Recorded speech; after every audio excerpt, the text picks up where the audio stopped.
নমস্কার বন্ধুরা, শ্রাবণী রান্নাঘরে আপনাদের সবাইকে স্বাগত জানিয়ে আমি আবারও একটা রান্নার ভিডিও নিয়ে আপনাদের সামনে চলে এসেছি। আজকের আমি আপনাদের সাবুর পরোটা বানিয়ে দেখাবো। আশা করি আপনাদের ভালো লাগবে।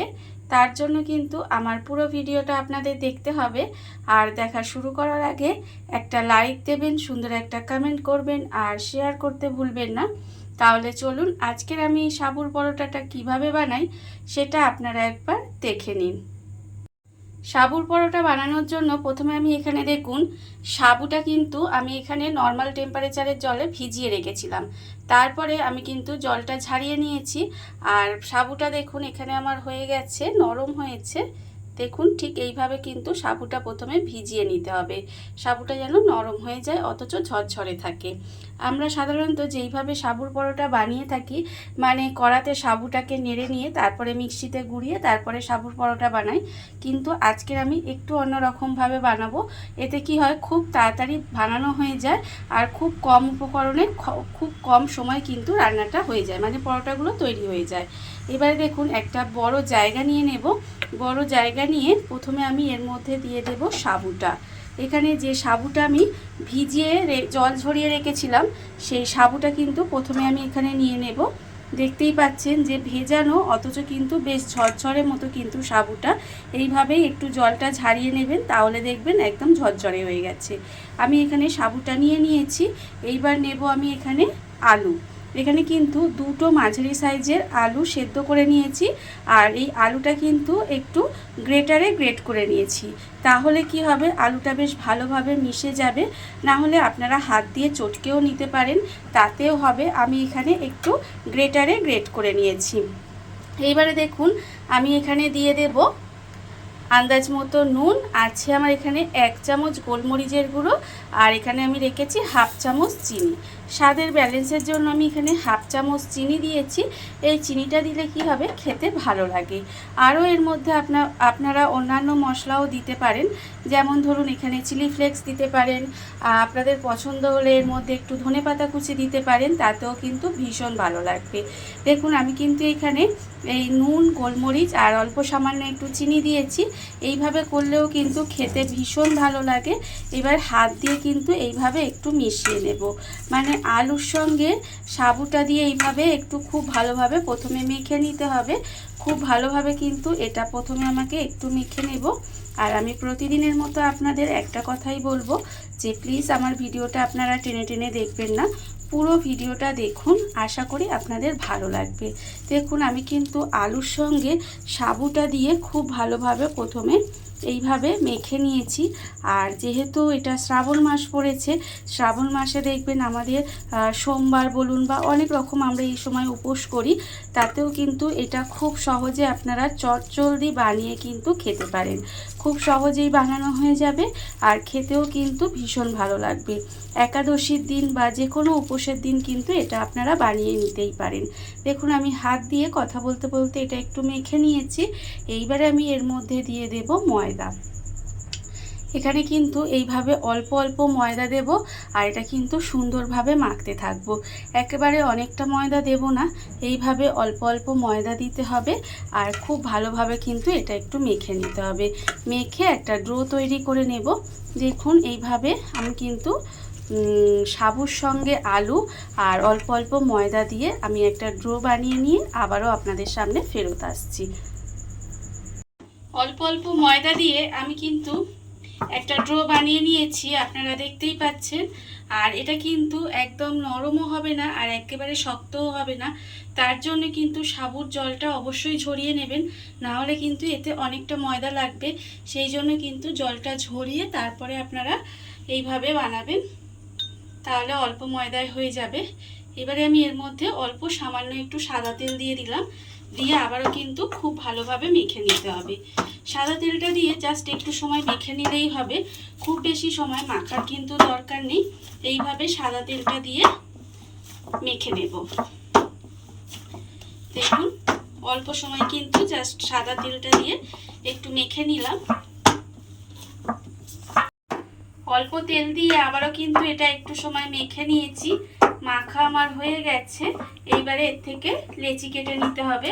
আমরা যেভাবে পরোটার লেচি কাটি সেইভাবেই কিন্তু আমি এইভাবে লেচি কেটে নেব। দেখুন এইভাবে একটু বড় বড় করে লেচিগুলো কেটে নিতে হবে।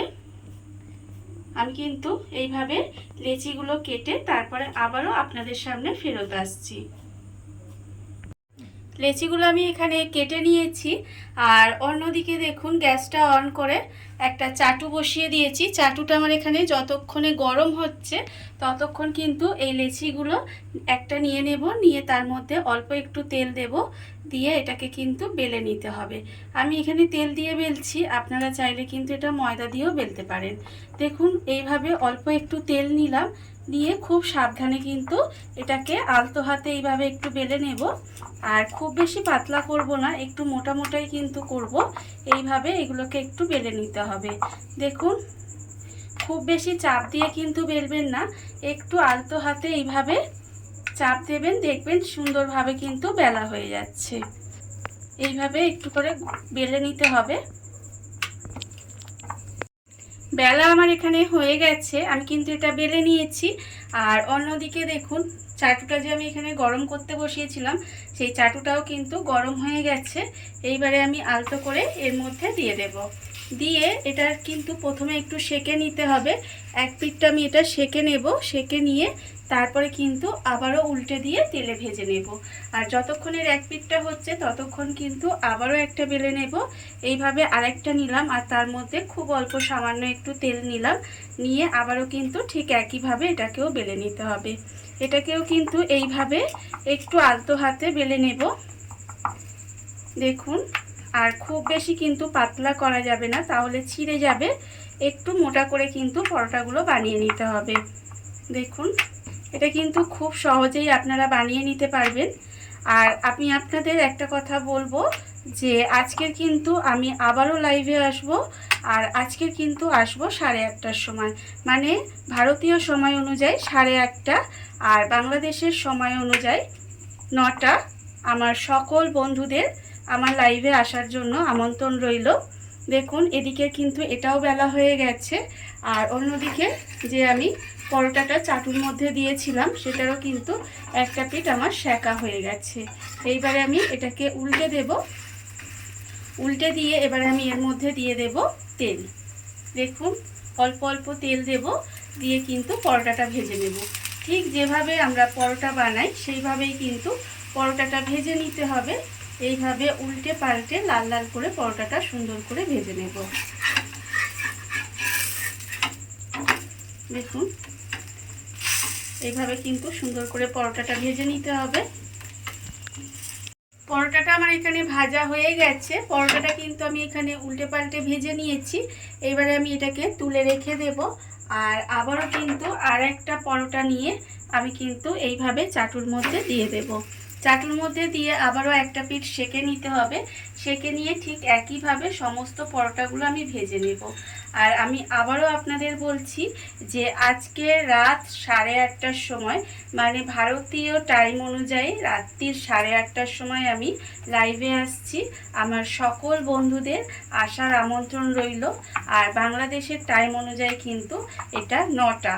তাই আমি বলছি আপনাদের সবাইকে, আমার সকল বন্ধুদের বলছি যে প্লিজ আপনারা আমার লাইভে আসুন, একটু গল্প করব, একটু আড্ডা দেব। আর কথা বলতে বলতে এদিকে দেখুন এই পরোটাটারও কিন্তু আমার একটা পিঠ সেঁকা হয়ে গেছে। আবারও কিন্তু এটা উল্টে দিলাম। ঠিক উল্টে দিয়ে আবারও একইভাবে অল্প অল্প তেল দিয়ে এই পরোটাটাও কিন্তু সুন্দর করে ভেজে নেব।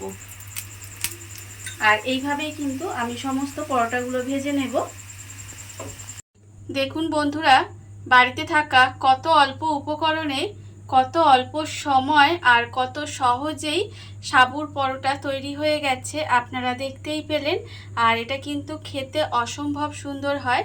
এইভাবে কিন্তু আপনারাও যে কোনো দিন বানিয়ে নিতে পারেন, মানে কোনো উপোসের দিন বা এমনি যে কোনো দিন কিন্তু বানিয়ে নিতেই পারেন। আশা করি আপনাদেরও ভালো লাগবে। আর এই ভিডিওটা যদি আপনাদের ভালো লেগে থাকে, আপনারা যদি ফেসবুক থেকে দেখে থাকেন পেজটি ফলো করে দেওয়ার অনুরোধ রইল। আর যদি ইউটিউব থেকে দেখে থাকেন চ্যানেলটি সাবস্ক্রাইব করে নেওয়ার অনুরোধ রইল। তাহলে চলুন ভিডিওটা আমি এখানেই শেষ করছি। আপনারা সবাই ভালো থাকবেন, সুস্থ থাকবেন। আবারও হাজির হব নতুন কোনো রান্না নিয়ে।